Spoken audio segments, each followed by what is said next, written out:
Hola a todos. En el vídeo de hoy quería comentaros determinadas cosas relacionadas con un tema realmente candente en lo que es la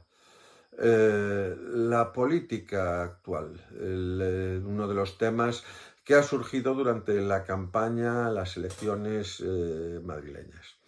Ese tema es lo que conocemos como MENA. MENA no es otra cosa que un menor no acompañado. El hecho de utilizar la propia palabra MENA dice mucho de nosotros, ya que lo que estamos haciendo básicamente es objetivizar a una persona. Lo que estamos es degradando a esa persona, utilizando el mismo método que utilizaron los fascistas o los nacionalsocialistas para menoscabar la dignidad de determinado grupo de gente. Gente como los judíos, los homosexuales, los disidentes políticos. Bien, eso que se aplicaba a ellos, considerándolos infrahumanos, es lo que hacemos básicamente llamando a un menor no acompañado MENA. Un menor no acompañado que llega a nuestro país muchas veces debido a temas realmente sangrantes. Un menor acompañado que puede ser una niña huyendo en el África subsahariana a una mutilación genital. O un niño que está huyendo de un país árabe pues porque ha descubierto que es gay y que su mero hecho de amar de una forma distinta puede significarle directamente la muerte por defenestración o por apaleamiento o por ahorcamiento. Hemos visto casos donde simplemente el hecho de huir del hambre, de huir de una represión política, de huir de una presión social que para nosotros es inaceptable, los convierte en infrahumanos, seres que son tratados como estadísticas y que además procuramos que haga el menor impacto posible sobre nosotros. De hecho, el hecho precisamente de llamarlo MENA es precisamente que pensemos en ellos como pensamos en una testadora o en un coche o en una farola, en lugar de pensar que son niños. Niños con derecho, niños que lo que merecen es nuestro apoyo, nuestra protección, darles las oportunidades que tendrían si hubiesen nacido aquí, educarlos y convertirlos en ciudadanos útiles para nuestra sociedad, una sociedad donde además con nuestros índices de natalidad pues es realmente dramático.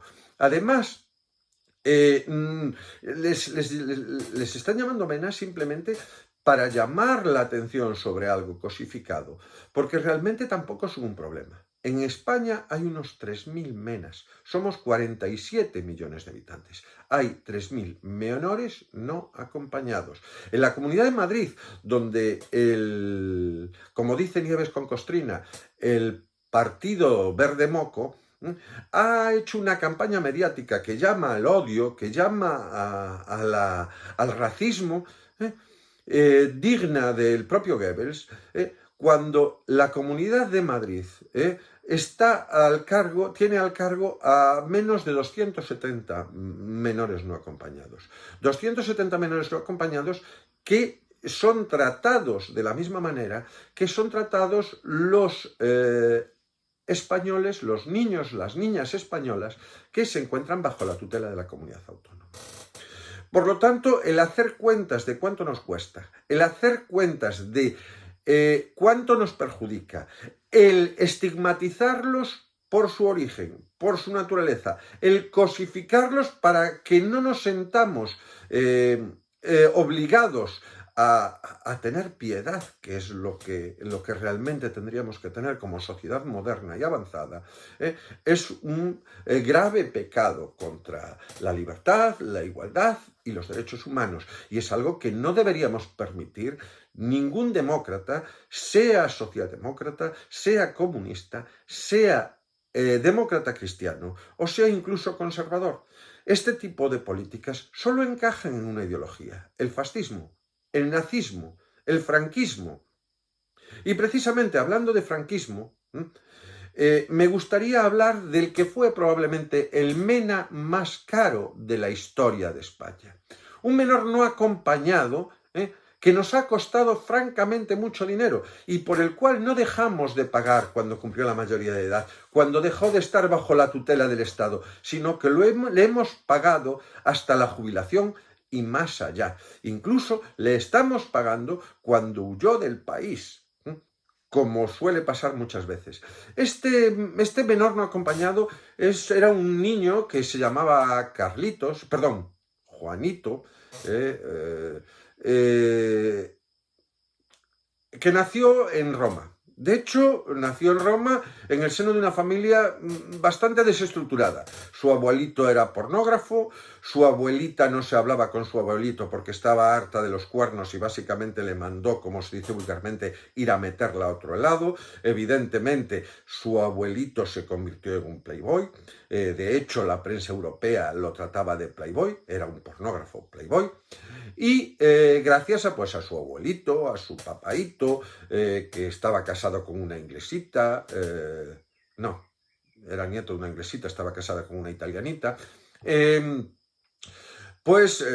tuvo un bautizo hasta chulete. De hecho, lo bautizó Eugenio Pacelli. Eugenio Pacelli, que ya que mencioné a Nieves con Costrina, podéis echarle un vistazo a Acontece que no es poco, donde cuenta la historia además del Papa en cuestión.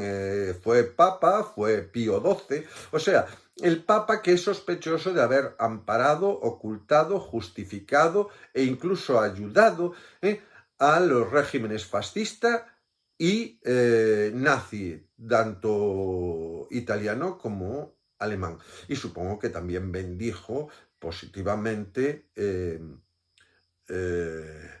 el proceso de cruzada nacional que encabezó Paquito aquí en España y que nos convirtió en el país con más muertos enterrados en las cunetas después de Camboya. Con lo cual, mirad, Francisco Franco está casi a la altura de Pol Pot y los Khmeres Rojos, con una diferencia. Él tiene una fundación, él tiene una familia que vive de una forma opulenta gracias al dinero que amasó durante su periodo de dictadura, y aún así aquí no tomamos ninguna medida. Simplemente decimos que la memoria histórica y la reparación a las víctimas es abrir heridas. Bueno, pues este Mena nació en Italia, por lo tanto era un italiano, pero emigró a Suiza, por lo tanto ya era un expatriado. De Suiza pasó a Portugal, y en el año 1948, el 8 de noviembre del año 1948, llegó en tren solo, no acompañado de su papá y su mamá, a España. Es decir, era un menor no acompañado, un Mena. A ese Mena lo educamos.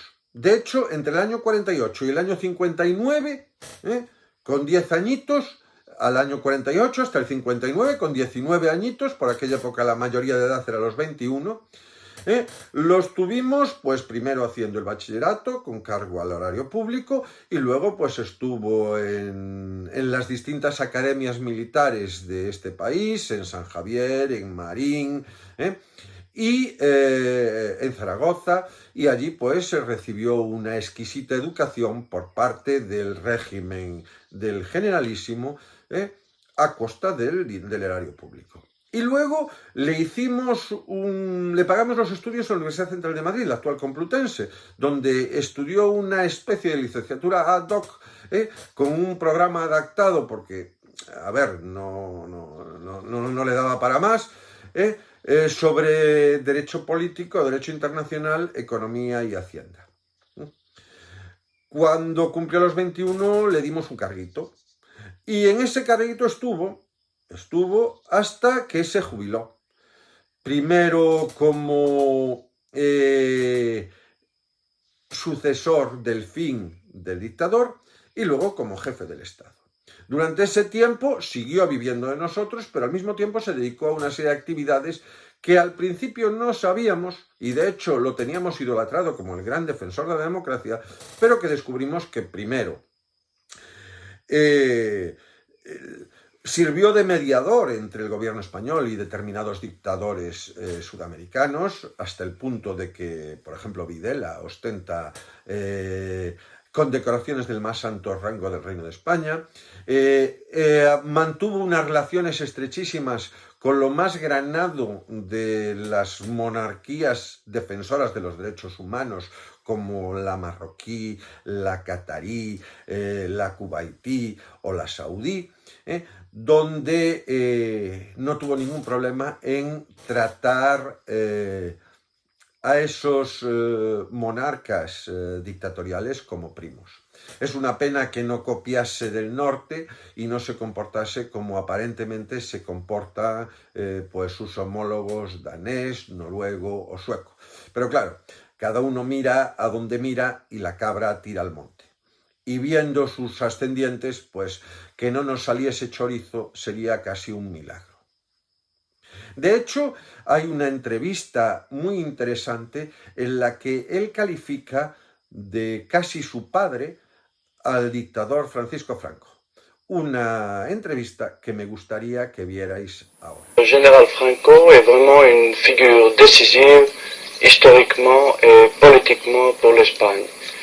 Il a su nous en sortir, résoudre notre crise de 1936. Après ça, il a joué politiquement pour nous en sortir de la Deuxième Guerre mondiale. Et à part ça, pendant ces dernières 30 ans, il a mis les bases pour un développement que dans nos jours, vous-même, vous pouvez constater.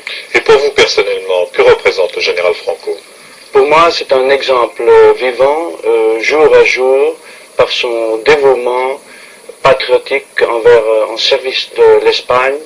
Et à part ça, j'ai pour lui une très grande affection et admiration. Bueno, pues este es el pajarito en cuestión, que es el padre de nuestra democracia, a pesar de que, como podéis ver, demuestra su más tierno afecto al genocida Franco. El Mena más caro, el Mena que nos ha robado de verdad, el Mena que ha resultado ser un delincuente, pero al que no podemos juzgar porque es irresponsable, al Mena al que le estamos aplicando, y digo Mena porque no pienso decir menor no acompañado, al que le estamos aplicando una serie de ventajas cuando lo lógico es que estuviese respondiendo ante los tribunales, al Mena al que no se le ha permitido ni siquiera al Parlamento español hacerle un juicio político sobre lo que ha hecho y lo que ha dejado de hacer, al Mena que ha regado España de hijos ilegítimos a los que no reconoce, al que se le conoce una serie de amigas entrañables financiadas con fondos reservados y con el dinero público. Bien, pues a ese Mena, el partido del Verde Moco le rinde pleitesía. A ese Mena, la extrema derecha española lo considera un héroe al que hay que aplaudir y alabar. Y la verdad es que yo cada vez que pienso en este Mena, pienso que ya va siendo hora de que llegue una tercera república. Sinceramente, los Borbones ha sido lo peor que le ha ocurrido a este país y la derecha cavernaria de este país ha sido lo peor que nos ha ocurrido después de los Borbones. Yo estoy con Prim cuando dijo eso de que Borbones jamás, jamás, jamás. Y no tengo mucho más que decir. La verdad es que ahora me toca decir eso de suscribiros al canal, por favor, y cuando me apetezca tendréis el siguiente vídeo. Un abrazo. Chao.